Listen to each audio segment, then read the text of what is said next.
katanya jangan dulu ini sedang genting katanya. Ini permainan catur gimana tuh? Kalau ya itu kan ini sedang bermain catur katanya.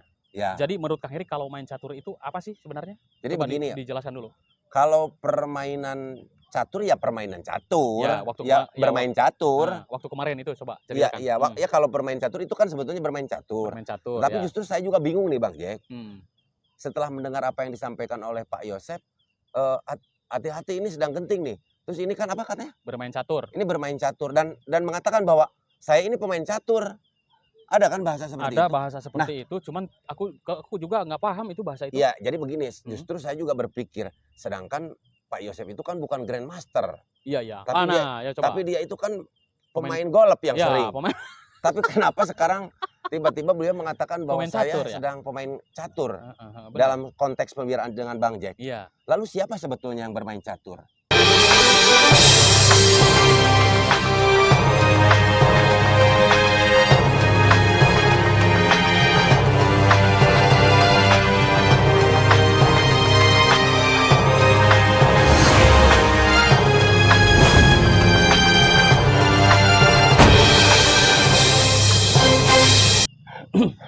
Baik teman-teman, selamat malam dimanapun Anda berada. Bagaimana kabar kalian semuanya? Tentunya selalu baik dan juga sehat. Teman-teman, di sini aku tidak sendiri, ditemani oleh seorang rekan YouTuber juga, yaitu Heri Susanto. Bagaimana kabar Kang Heri? Alhamdulillah, baik Mas Bro. Ya, sehat ya? Tapi ngomong-ngomong bajunya bagus nih. Enggak, ini ada yang ngasih dari dari hamba Allah ya. Iya, keren nih ya. Baik teman-teman, seperti biasa kita masih terus mengulas. Jangan bosan-bosan tentang masalah kasus pembunuhan di Subang, Jawa Barat ini yang sudah 2 tahun lebih lamanya. Kita semuanya terus memantau, mengikuti, dan juga teman-teman tentunya berkomentar di bawah video ini. Teman-teman, di bahasan kali ini mungkin aku berdua dengan Heri Susanto akan membahas masalah kejanggalan-kejanggalan. Tentunya ada yang khusus, ada yang juga secara umum di dalam kasus Subang ini. Baik, kita sekarang ke Kang Heri, teman-teman ya. Kang Heri, masalah kejanggalan di dalam kasus Subang ini sudah begitu banyak sekali. Kita lihat, yang kita tilai, kita teliti, baik dari kejanggalan kasus dan juga mungkin kejanggalan prasaksi. Sekarang mungkin kejanggalan tentang umumnya seperti apa menurut pandangan Kang Heri tentang globalnya kasus ini? Ya, tentang globalnya kasus ini, saya berbicara kepada ini saksi dulu ya. Intinya dalam hal ini saksi terperiksa nih. Baik.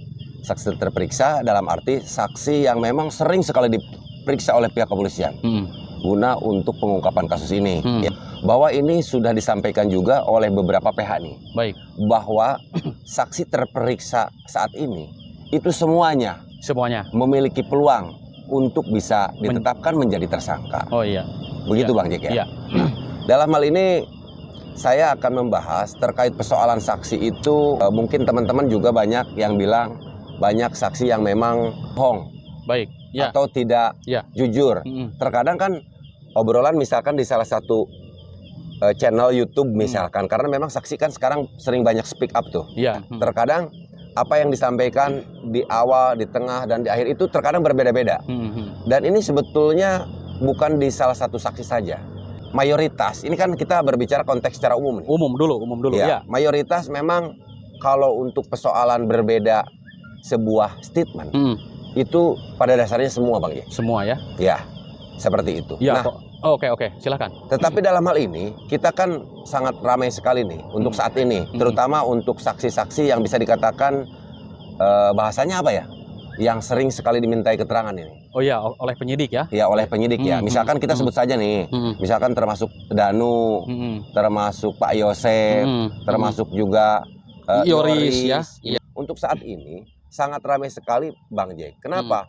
Karena akhir-akhir ini nama Danu itu semakin mencuat di publik ya. Di publik ya. Dulu kan kita tahu ya bahwa netizen di dalam kasus Subang juga banyak yang istilahnya bersimpati terhadap Danu ini. Walaupun Danu memang dan Yoris juga sih. Betul. Dulu ya. Danu dan Yoris juga. Walaupun memang terkadang kita tahu kan ngomongnya terbata-bata. Dari dulu kok tidak berubah seperti itu. Tapi akhir-akhir ini karena memang apalagi setelah adanya isu nih ya, berita bahwa mendengar adanya sebuah BAP yang tidak ditandatangani katanya. Iya. Dan beberapa hari yang lalu kita juga mendengar yaitu di sana juga ada Bang Jack, betul, Bang Yahya, dan Danu, yang tentunya videonya juga sudah disimak sama teman-teman, tidak perlu dijelaskan lagi gitu Bang Jack. Nah, terkait persoalan ini yang ingin saya bahas dengan Bang Jack nih. Baik. Gimana nih menurut Bang Jack? Ya, baik Kang Heri, begini. Di dalam kasus Subang ini, dari semenjak kasus ini mencuat, ya, banyak sekali kejanggalan-kejanggalan. Ini secara umum dulu ya. Secara umum dulu. Ya mungkin pertama kejanggalannya adalah isu-isu bahwa adanya tentang pengerusakan TKP. Betul. Itu kan secara umum nih. Iya. Pengerusakan TKP, penghilangan barang bukti, apakah itu disengaja, apakah tidak, kan seperti itu ya. Nah, lalu yang kedua, mencuat di sini saksi seorang Mr. X adalah Danu. Danu sering sekali disebutkan katanya terlibat di dalam kasus ini, katanya mengetahui sesuatu tentang kasus ini seperti itu. Karena mungkin publik juga menilai dari gelagatnya seperti itu ya. Itu secara umum dulu. Dan juga Yoris ini banyak sekali memang kejanggalan di dalam pernyataannya. Pertama, banyak sekali yang diklarifikasi. Tentunya Kang Heri misalkan tahu. Terkait persoalan kunci. Kunci diklarifikasi ya. Segala apapun macam. Apalagi nih ya selain kunci ya? Selain kunci, keterangan apa lagi ya? Tentang masalah adanya kejanggalan katanya tidak pakai kuasa hukum. Oh ya, kan? Nah, awalnya memang tidak mau pakai kuasa hukum, terus akhirnya menggunakan kuasa hukum, terus akhirnya pindah kuasa hukum, akhirnya keluar lagi. Tidak lama cabut lagi dan sekarang mendengar memakai lagi kuasa hukum. Cuman kita belum kenal ya siapa kuasa hukumnya. Itu ya mungkin di antara kejanggalan-kejanggalan umum Kang Heri dari masalah kasus Subang ini. Ya, itu yang barusan kan masuknya kepada kejanggalan yang lebih mengarah kepada personal. Iya, personal. Berarti mungkin ini banyak sekali pembahasan publik ya.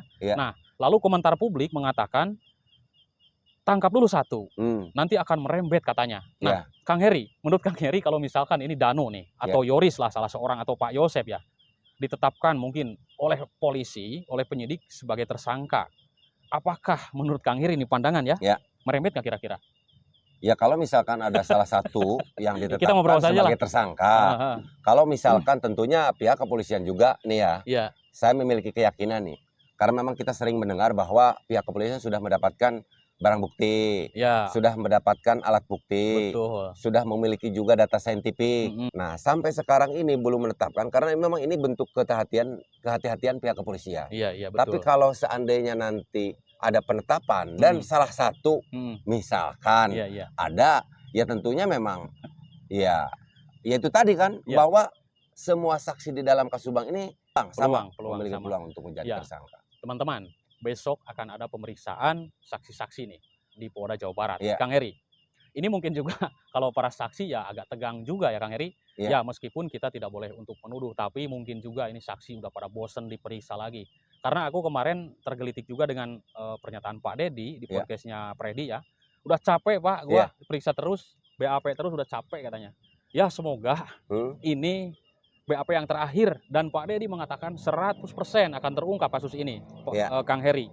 Nah, lalu sekarang mungkin membahas tentang apa tadi, mayoritas ya? Ya, jadi begini Bang Jack. Bagaimana? Saya luruskan dulu ya. Oh, boleh. Tadi kan kita sudah membahas terkait persoalan kejanggalan secara umum. Secara umum, ya. Tadi kan sedikit Bang Jack menyenggol minoritas terkait pembahasan langsung yang ada kejanggalan lebih mengarah kepada personal. Baik. Tadi kan mengenai Kang Yoris toh. Sudah. Nah, lalu sekarang saya akan berbicara dulu nih terkait persoalan yang kejanggalan terhadap saudara saksi yang sering diperiksa nih, yaitu yang sedang ramai sekarang, yaitu Danu. Baik, silakan. Kemarin saya mendengar bahwa ada obrolan Bang Jack, kalau tidak salah ya kan, dengan Pak Yosep, bahwa beliau itu mengatakan bahwa Danu ini bisa dikatakan sebagai kunci mahkota. Ya kan? Dan dia juga menyampaikan bahwa Bapak juga katanya sebagai saksi kunci. Tapi kunci yang mengetahui tentang sesuatu tentang Danu. Jadi Pak Yosep ini menganggap yang bisa membuka persoalan kasus Subang ini adalah Danu. Nah, tetapi begini Bang Jack. Baik, siap. Saya tidak tahu dan saya tidak mengerti juga ya. Tetapi yang saya tahu, Danu di sini pernah mencurigai, mungkin pernah menduga kan. Kalau melihat sesuai dengan apa yang di podcast Bang Jack dan Bang Yahya dan Danu, saya melihat dia itu menduga bahwa Ya intinya atas karena desakan dan segala macam bahwa Pak Yosep yang mencurigai Pak Yosep kan masih dugaan. Iya, masih dugaan Bu Mimin kan seperti itu. Betul. Lalu sekarang kan Pak Yosep juga mengatakan seperti itu, ya kita sih sangat senang saja kalau seandainya apa yang menjadi dugaan Pak Yosep di situ tentunya sudah disampaikan juga kepada pihak penyidik ya. Udah. Tetapi kalau misalkan sampai sekarang kan pihak kepolisian juga belum bisa menetapkan tersangka dalam kasus Subang. Berarti ini kan semuanya merupakan dugaan. Oke, menurut saya Danu di sini yang kita bahas nih, Danu yang memang terkenal dengan berbicara terbata-bata. Ya. Karena memang dia itu sangat ya bisa dikatakan bahasa Indonesianya juga kurang fasih. Betul. Terus terkait kejanggalan yang Danu itu ada kita pernah mendengar adanya puntung rokok yang kita mendengar juga tidak tahu benar atau salah ya. Tetapi di sana ada DNA Danu. Ya. Terus ada juga sidik jari Danu di dalam mobil Alphard katanya, ya kan? Ya. Yang benar pastinya tentunya ini adalah pihak penyidik. Itulah kejanggalan-kejanggalan yang tentunya mungkin nama Danu ini mencuat. Tetapi Bang Jack, Yoris juga dalam hal ini selaku anaknya dari Pak Yosep, sesuai dengan apa yang disampaikan oleh Pak Rohman, bahwa di dalam BAP-nya ini justru lebih menyudutkan Pak Yosep. Yoris ini. Ya Yoris di sini. Iya. Tapi kan saat ini saya baru melihat apakah karena Danu juga pernah menduga atau menuduh beliau sehingga sekarang itu juga terlihat seperti Pak Yosep marah. Gimana nih menurut? Iya. Begini, aku ini hanya analisa ya. Ya, analisa. Sebuah analisaku dari dulu sampai sekarang, mungkin aku berpikir tentang masalah motif ya.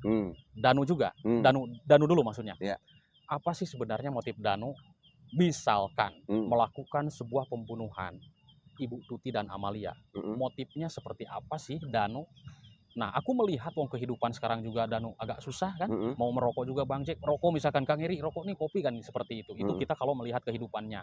Nah, apa sih sebenarnya motif Danu kalau misalkan Danu melakukan dan disebut saksi mahkota, ya kan? Yang bisa membuka kasus ini. Ya kita memang tadi udah dibahas sama Kang Heri. Semua saksi berpotensi menjadi tersangka, tapi lihat dulu orangnya dulu kan. Nah, terus sekarang Yoris, apa sih motifnya? Kan gua udah nanya. Kenapa Pak Yosep waktu teleponan kan? Pak Yosep, kenapa sih harus Danu yang membuka kasus ini? Kenapa tidak Yoris? Kan gitu. Jawabnya kan, jangan kan gitu kan? Jangan kan gitu. Nah, ini kan saya juga memang berpikir, apakah aku pernah ingat sebentar ya? Aku pernah ingat ucapan Bang Taupan, ini akan saling tikam katanya antara pihak keluarga. Dia sambil ketawa tuh waktu itu kan mendengar ucapan ya mungkin pertengkaran saksi dan saksi saling tuduh itu Kang Heri. Nah, Kang Heri, coba pikirkan motif Danu apa sih sebenarnya? Kalau misalkan gitu. Sekarang kita bahas dulu nih. Oke, siap. Satu-satu nih. Ini biasanya justru yang melakukan tindakan kejahatan itu pasti memang ada motifnya. Ada motif pasti. Dan saat ini memang sepertinya motifnya memang belum diketahui. Kita runut satu-satu. Baik. Kita berbicara terkait persoalan harta. Harta itu misalkan sesuatu yang memang ada nilainya secara finansial. Apakah itu mobil? Betul. Apakah itu misalkan tanah, rumah, banyak ya. Rumah. Iya. Sekolah kan banyak. Ya, itu misalkan sekolah termasuk aset lah ya. Aset. Nah, kalau seandainya misalkan dikaitkan dengan persoalan harta, saya rasa menurut saya nih, saya tidak tahu nih menurut teman-teman ya. Iya, nanti teman-teman silakan berkomentar aja lah. Bebas bukan berarti karena kita diskusi nih. Bukan berarti karena saya tahu teman-teman sebagian nih. Menganggap saya karena memberikan pendampingan hukum terhadap Danu juga ada sebagian yang menganggap ini melakukan pembelaan terhadap Danu, tapi tidak seperti itu.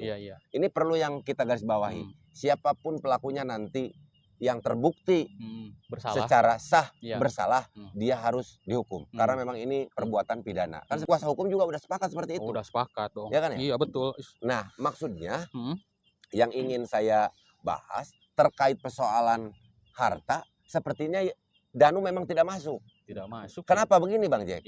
Karena pada saat setelah kedua almarhumah ini, otomatis kan bagaimana bisa memiliki harta itu, ini berbicara tentang legalitasnya. Baik. Yang pertama harus ada surat keterangan kematian.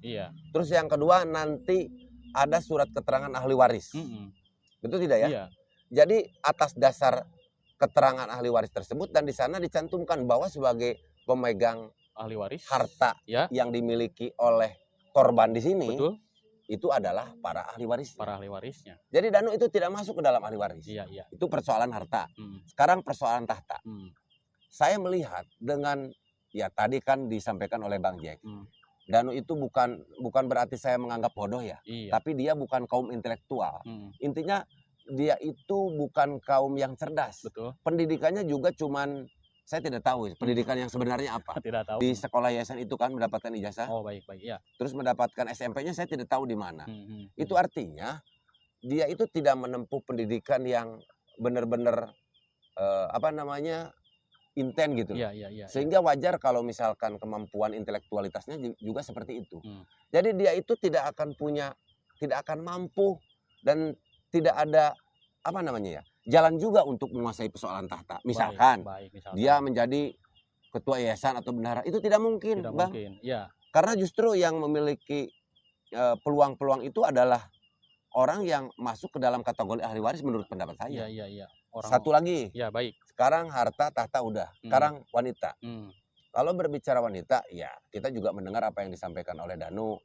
Kemarin di podcastnya Danu mencurigai itu karena memang Pak Yosef kan kita yang disampaikan kan memiliki yaitu tadi istrinya. Iya, istri dua katanya menurut Danu ya. Menurut Danu kan seperti itu. Nah, terus kalau persoalan tentang cinta, kira-kira menurut Bang Jack Danu bagaimana nih? Tentang cinta maksudnya Danu ya? Kan tadi harta udah dibalas. Tahta. Baik. Maksudnya Danu punya wanita maksudnya Danu punya pacar gitu? Iya, ini kan tadi udah dibahas. Betul. Persoalan harta, tahta, wanita. Gitu. Kalau misalkan menjurus ke sana, ini bisa juga sakit hati ya, sakit hati Kang Heri. Karena kalau orang misalkan di dua ya, itu sakit hati. Jadi begini, saya juga kadang berpikir seperti ini, apakah mungkin, ini kita sebut aja semua ya, misalkan Danu, Yoris menutupi kasus ini 2 tahun, bisa nggak kira-kira gitu kan? Kadang justru itu aneh gua. Betul. Bisa nggak misalkan ini apakah bisa nggak menutupi kasus seperti ini? Kapasitas seorang Danu yang tidak memiliki jejaring. Iya. Ya, Yoris kira-kira bisa nggak kira-kira menurut Kang Heri? Ya, ini kan hanya analisa. Ini akan tergantung kepada persoalan isi tas juga nih. Oh iya. Kalau mau merujuk ke sana. Ya. Cuman kalau yang kita lihat dengan kondisi yang sekarang ini, kan untuk saat ini juga dapat PH juga gratis dari Bang Topan. Iya. Kalau Kang Yoris kan ya istilahnya banyak kenalan lah. Iya, banyak kenalan. Mungkin kalaupun misalkan dia bayar juga. Iya. Mumpuni istilahnya kan seperti itu. Gitu Bang Jack. Iya. Nah, terus saya mau tanya nih kepada Bang Jack. Gimana? Kalau untuk persoalan yang kejanggalan yang lebih mengarah kepada personal, menurut Bang Jack sendiri, Pak Yosef seperti apa? Kejanggalan nih, awal dulu. Kalau awal-awal sih apakah karena misalkan saya sebut aja satu? Baik. Karena memang menggunakan pengacara? Ya. Atau gimana? Ya, kalau awal-awal sih kita menilai itu 3 hari setelah kejadian itu ada seorang PH ya. Nah, kenapa ada seorang PH? Harusnya memang ini penilaian kita juga berbicara dengan masyarakat ya, dari komentar nih. Komentar publik juga banyak yang geram. Kenapa 3 hari sesudah kejadian ada seorang kuasa hukum? Harusnya pihak keluarga itu, apalagi inti yang meninggal itu kan istri dan anaknya, anak gadisnya ya. Harusnya ini adalah terus-menerus untuk mendesak kepolisian. Siapakah sih sebenarnya pelakunya? Kan gitu. Lalu yang kedua Yoris. Yoris adalah anaknya. Anaknya ya, anaknya berarti ibunya yang meninggal dan juga adiknya. Yeah. Harusnya Pak Yosef dan Yoris itu ya menurut kita dan publik ya tidak boleh untuk saling tuduh dan saling tuding. Harusnya bersatu padu untuk mendeteksi kasus ini. Keluarga Ibu Tuti, yaitu yang dari Ibu Lili segala macam dan dari Pak Yosef itu bersatu. Harusnya itu bersatu padu untuk membuka apa sih masalahnya sehingga kejadian seperti ini. Ini kan tidak seperti itu. Danu dituduh, Danu juga nuduh Pak Yosef, Yoris nuduh Pak Yosef nuduh Danu kan gitu. Ya, cuman belum pernah aku dengar dari ketiga orang ini Pak Yosef menuduh Yoris. Itu doang. Ya, ini menurut Bang Jack sendiri, kan Kang Yoris juga pernah bisa sesuai dengan apa yang kita dengar nih, Pak Rohman di channelnya Mbak Popi banyak sekali BAP Yoris ini justru lebih menyudutkan papahnya. Iya, aneh kan. Kalau seandainya ya itu yang membuat kenapa Pak Yosef tidak seperti itu, apakah karena memang ada pertalian darah atau anak atau bagaimana menurut Bang Jack? Ya kalau menurut saya sih iya. Menurut saya iya, karena siapapun orangnya ya yang meskipun anak itu berkelakuan tidak baik, menjadi gangster, menjadi apa, tetap seorang anak itu ya kasih sayang orang tua nggak bakalan habis, Kang Heri. Jadi walaupun misalkan sekarang bisa dikatakan tidak pasti, satu PH. Pasti pasang badan. Jadi tidak satu PH. Iya. Berarti hubungan pertalian darah ini ya istilahnya tidak akan ada yang tega mungkin ya. Tidak akan, Kang Heri. Orang tua terhadap anak. Iya. Dan kebetulan kita juga orang tua ya. Makanya ada bahasa kan, ya ini bahasa umumnya, ada buah si malakama. Itu bahasanya, bisa juga seperti itu. Oh, jadi sebagai buah si malakama. Jadi kalau menurut pengertian saya sih itu buah si malakama itu ibaratnya maju kena mundur kena itu. Nah, itu. Maju nabrak, mundur nabrak juga. Bingung, akhirnya di tengah-tengah pasang badan kan gitu. Nah, biarinlah masalah orang lain, misalkan masalah anak nih, gua yang hadapin kan gitu, Kang. Bisa juga. Ini analisa ya, teman-teman. Iya, analisa ya. Tapi ini ada hal yang menggelitik juga ini sama Bang Jack. Saya pernah mendengar ya dari Bang Jack terkait ada obrolan dengan Pak Yosep. Baik. Katanya kalau tidak salah waktu ada obrolan begini loh. Gimana? Waktu ngobrol apa ya? Katanya, jangan dulu ini sedang genting katanya. Ini permainan catur, gimana tuh? Kalau ya itu kan ini sedang bermain catur katanya. Ya. Jadi menurut Kang Heri kalau main catur itu apa sih sebenarnya? Jadi coba begini dijelaskan dulu.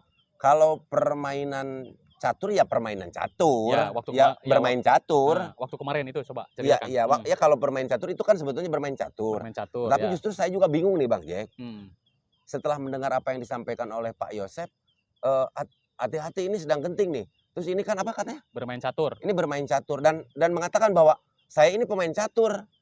Ada kan bahasa seperti itu? Ada bahasa seperti itu, cuman aku juga nggak paham itu bahasa itu. Iya, jadi begini, justru saya juga berpikir, sedangkan Pak Yosep itu kan bukan grandmaster. Iya. Tapi dia itu kan pemain golf yang sering. Tapi kenapa sekarang tiba-tiba beliau mengatakan bahwa saya sedang pemain catur dalam konteks pembicaraan dengan Bang Jack. Iya. Lalu siapa sebetulnya yang bermain catur? Nah, ini Kang Heri. Benar, aku juga ini kan dia nggak menjelaskan. Nggak menjelaskan kan bahwa saya ini pemain catur katanya. Apa sebenarnya yang terjadi? Kan seperti itu. Jadi pemain catur itu logikanya begini Bang, kalau pemain catur. Coba. Tapi ini saya tidak tahu kan. Ini analisa saya. Gimana? Kalau saya pemain catur nih, pemain catur itu akan menggunakan langkah-langkah untuk bagaimana bisa memenangkan pertandingan. Dan saya sebagai pemain akan merasa bangga dan puas apabila saya dapat memenangkan pertarungan. Istilahnya memainkan pion dulu lah. Langkah-langkah, pola-pola saya, akhirnya endingnya bisa sesuai dengan apa yang saya harapkan, dalam arti saya itu memenangkan pertandingan. Saya menang. Nah, mantap kali. Lalu terungkap ini kan. Lah justru mungkin yang tahu sendiri terkait persoalan ini adalah Pak Yosep sendiri. Apa yang dimaksud terkait persoalan bahwa saya itu adalah pemain catur?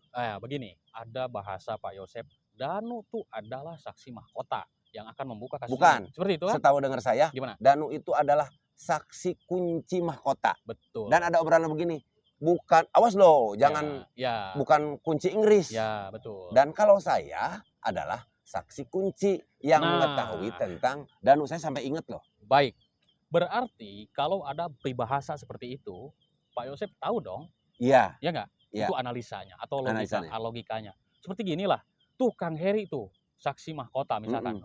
Saya tahu dong. Ya kan? Seperti itulah kira-kira. Tapi kan yang jadi pertanyaan ini dugaan. Ini dugaan, apakah tahu? Enggak. Maksud saya tuh, ini dia bilang seperti itu tuh dugaan atau tuduhan, kan kita tidak tahu. Oh iya, bener. Kalau seandainya dugaan ya wajar aja. Misalkan Danu juga memiliki dugaan yang sama. Wajar. Ya kan? Ya. Tetapi kalau seandainya tuduhan, dan kita akan senang apabila apa yang disampaikan oleh Pak Yosep di channel, ya istilahnya menyampaikan terkait tuduhan itu, walaupun memang dalam komunikasi dengan Bang Jack, bukan tuduhan ya, dugaan. Saya masih menganggapnya dugaan. Karena apa? Karena pihak kepolisian sampai saat ini pun belum, istilahnya katanya gini kan, sudah ada beberapa nama. Ya kan? Sudah dikantongi. Terus adanya sketsa. Ini kan saat ini kalau seandainya kasus belum terungkap, ini masih dugaan Bang. Jangankan kita, pihak polisi itu dugaan. Karena apa? Kalau sudah pasti sketsanya juga dari tampak depan Bang. Iya. Jelas mukanya. Ini bingung gua. Nah, bingung kan semua orang? Justru bingung Bang. Cuman ya itu yang saya bingung, lebih bingung lagi apa yang dimaksud permainan catur dan memposisikan dirinya sebagai pemain catur. Iya, iya. Sedangkan Padahal setahu dia kan saya pemain golf ya? Pemain golf. Ya, oke lah. Gitu, Bang. Siap. Nah, gimana? Cuman besok kan akan ada pemeriksaan nih di Polda Jabar ya. Iya, betul. Dan besok tuh siapa sih? Danu apa Pak Yosep? Iya, saya hanya tahu Danu ya. Saya tahu Danu aja juga karena tahu Danu ya sih, kalau untuk Pak Yosep dan Yoris dan lain sebagainya saya tidak tahu beda ya. lagi ya. Tetapi ya tidak tahu lah ya. Tetapi saya memiliki keyakinan bahwa besok itu bukan satu saksi yang diperiksa. Jadi beberapa saksi terperiksa akan diperiksa kembali hari besok itu. Nah cuman ini menurut abang sendiri ada kemungkinan siapa nih kira-kira yang tidak pulang? Ya nanti kita tunggu saja besok lah. Aku juga belum tahu sih. Belum tahu, kita tidak bisa memvonis asli kan, tidak bisa. Tidak bisa seperti itu. Kita tunggu saja besok keputusan kepolisian. Yang tidak pulang siapa? Nanti kita bisa tahu. Abang tidak akan memberitahu saya dan akhirnya tapi tidak berbisik kepada saya begitu. Kira-kira menurut abang sesuai dengan feeling abang, analisa abang, ya tidak usah disampaikan kepada teman-teman, tapi kan minimal dibisikkan ke telinga saya. Oh gitu ya. Gitu. Besok lah. Nggak usah. Ini belum pasti sih. Belum pasti. Kita belum tahu. Karena apa ya? Mungkin polisi juga kan bukti-bukti terus digali ya. Iya. Bukti-bukti, terus barang bukti, alat bukti terus digali seperti itu. Belum tahu Om, belum tahu. Belum tahu ya. Belum tahu. Oke, kita lanjut aja nih Bang. Siap.